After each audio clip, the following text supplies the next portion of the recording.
ఈ ఎండాకాలంలో ఏ కూర వండినా అస్సలు ఆగట్లే అబ్బా, త్వరగా పాడైపోతుంది. మీ ఇంట్లో కూడా అంతేనా? ఇక నా గెటప్ చూసి అయితే ఏమనుకోవద్దే, పొద్దున్నే ఏంటి ఇలా పాచిమోహంతో ఉంది, ఇద్దరు పిల్లలతో ఎలా ఉంటారు అబ్బా. ఇంకా వాళ్ళకి కావాల్సిన ఫుడ్ అయితే ప్రిపరేషన్ చేశాను అనుకోండి, నా పెద్ద పని అయిపోతుంది. ఇంకా ఎండాకాలం కదా, వంట దగ్గర ఎక్కువ ఉండలేకపోతున్నా.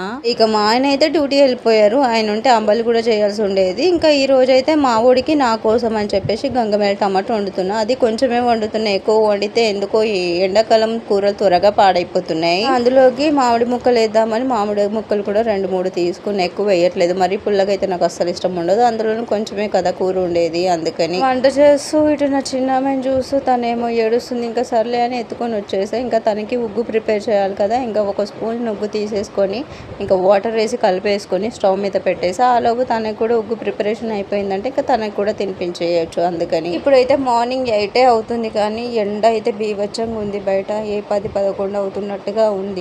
ఇంకా వంట అయితే మా వాడికి నైట్ సరిగా అన్నం తినట్లేదు. ఇంకా వాడు పొద్దున్నే అమ్మ అనేస్తాడు. ఇంకా వాని కోసమైనా చేసి పెట్టాల్సి. కర్రీ అయితే అయిపోవచ్చింది. నేను ఈ వంట చేసిన గ్యాప్లో నా బిడ్డ అస్సలు ఊరుకోతే ఏదో ఒకటి లాగుతూనే ఉంటా. తన ఉగ్గు కూడా అయిపోయింది, ఇంకా తనకు కూడా కాస్త తినిపించేసా. పిల్లలకి ఎప్పుడైనా పడుకోబెట్టి ఫీడ్ అస్సలు చేయకండి, కూర్చోబెట్టే ఫీడ్ చేయండి. అండ్ ఈమె ఫీడ్ చేయడం అయిపోయింది కాబట్టి ఇక మా చిన్నోడికి అన్నం కర్రీ తీసుకొని వచ్చా. వీడు కాస్త తినిండంటే నా పెద్ద పని అయిపోతుంది. ఇంకా బతిమలాడి వీడి కాస్త పెట్టేసి ఇంకా ఇద్దరు పిల్లలకి బాతింగ్ చేయించేసి ఇంకా నా పని అయితే అయిపోయింది. ఇలా ఆడుతూ ఉన్నారు, ఇంకా వీళ్ళని పడుకోబెట్టేస్తే అయిపోయింది. వీడియో నచ్చితే చిన్న లైక్ అండ్ సబ్స్క్రైబ్ సపోర్ట్ చేయండి.